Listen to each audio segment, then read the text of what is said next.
हमारी कहानी का शीर्षक है अर्जुन का वनवास। एक दिन नारद मुनि पांडवों से मिलने आए और उन्हें सलाह देते हुए बोले, आप पांचों भाइयों में स्त्री के कारण कोई वैर भाव ना हो, इसलिए आप पांचों बारी बारी से द्रौपदी के साथ रहें और इस अवधि में दूसरा भाई हस्तक्षेप ना करे।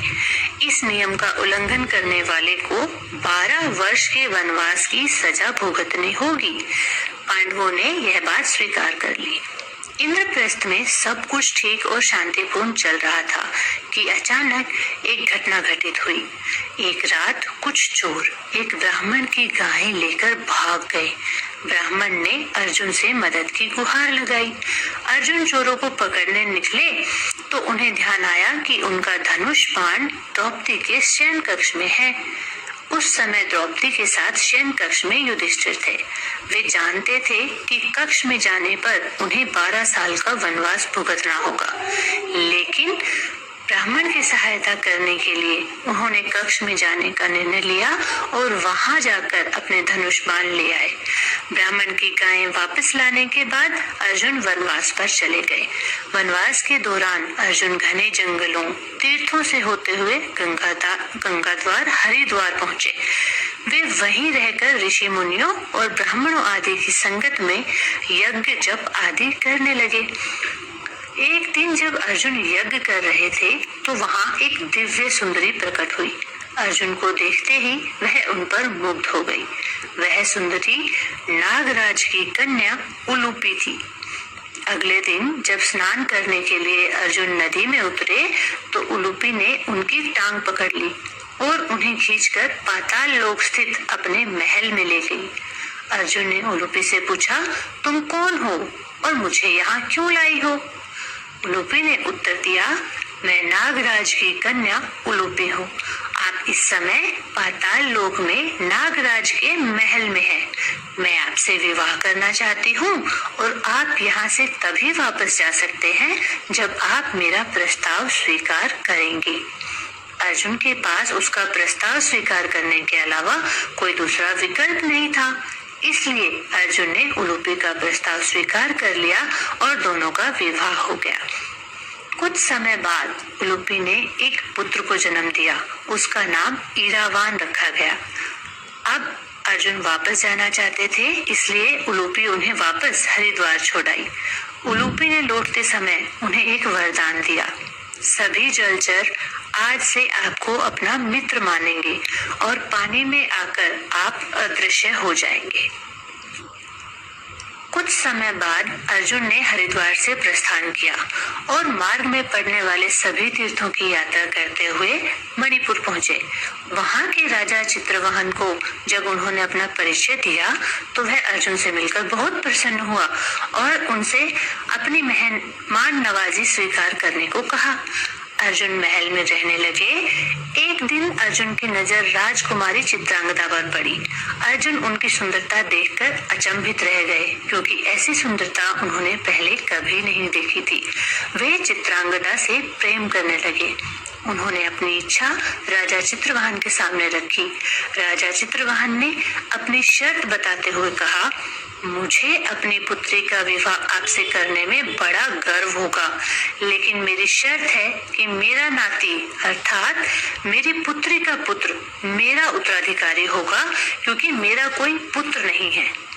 अर्जुन ने सहर्ष स्वीकार कर लिया कि जब भी चित्रांगदा का पुत्र होगा राजा उसे गोद ले सकते हैं, ताकि भविष्य में वह उनका उत्तराधिकारी बन सके। अर्जुन मणिपुर में 3 साल तक रहे। राजकुमारी चित्रांगदा को एक पुत्र रत्न की प्राप्ति हुई, जिसका नाम बभ्रुवाहन रखा गया। अर्जुन चित्रांगदा को उसके पिता के साथ छोड़कर आगे की यात्रा पर निकल पड़े। मणिपुर से निकलकर अर्जुन दक्षिण की ओर समुद्र तट के पास स्थित आश्रमों में रहने वाले ऋषि मुनियों से मिले। वहीं अर्जुन को 5 पवित्र सरोवरों के विषय में जानकारी मिली। ऋषियों ने अर्जुन को बताया, कभी यहाँ लोग बड़ी संख्या में स्नान करने आते थे, किंतु अब ऋषि मुनि भी इन सरोवरों में जाने से घबराते हैं। कारण इन सरोवरों में एक एक भयानक मगरमच्छ रहते हैं। जो भी इन सरोवरों में स्नान करने जाते हैं वे वापस नहीं लौटते। यह सुनकर अर्जुन उन पवित्र सरोवरों की ओर गए और एक सरोवर में निडर होकर उतरे। अर्जुन के पानी में उतरते ही मगरमच्छ उनकी ओर बढ़ा। अर्जुन ने उसकी पूंछ पकड़कर उसे खींचकर बाहर निकाला और जमीन पर दे मारा। ऐसा करते ही मगरमच्छ के स्थान पर एक अति सुंदर अप्सरा प्रकट हुई। अर्जुन उसे देखकर आश्चर्यचकित रह गए। उन्होंने उससे पूछा, सुंदरी तुम कौन हो? वह बोली, मेरा नाम व्रगा है, मैं कुबेर के दरबार की अप्सरा हूँ। एक दिन मैं और मेरी 4 सहेलियां कुबेर के महल से नंदनवन जा रही थी, तो हमें रास्ते में एक ब्राह्मण मिला। वह ध्यान लगाकर बैठा हुआ था। हमने अपने सौंदर्य से उसका ध्यान भंग करने का प्रयास किया। जैसे ही हम उसके समीप पहुंचे, उसने अपनी आंखें खोल दी।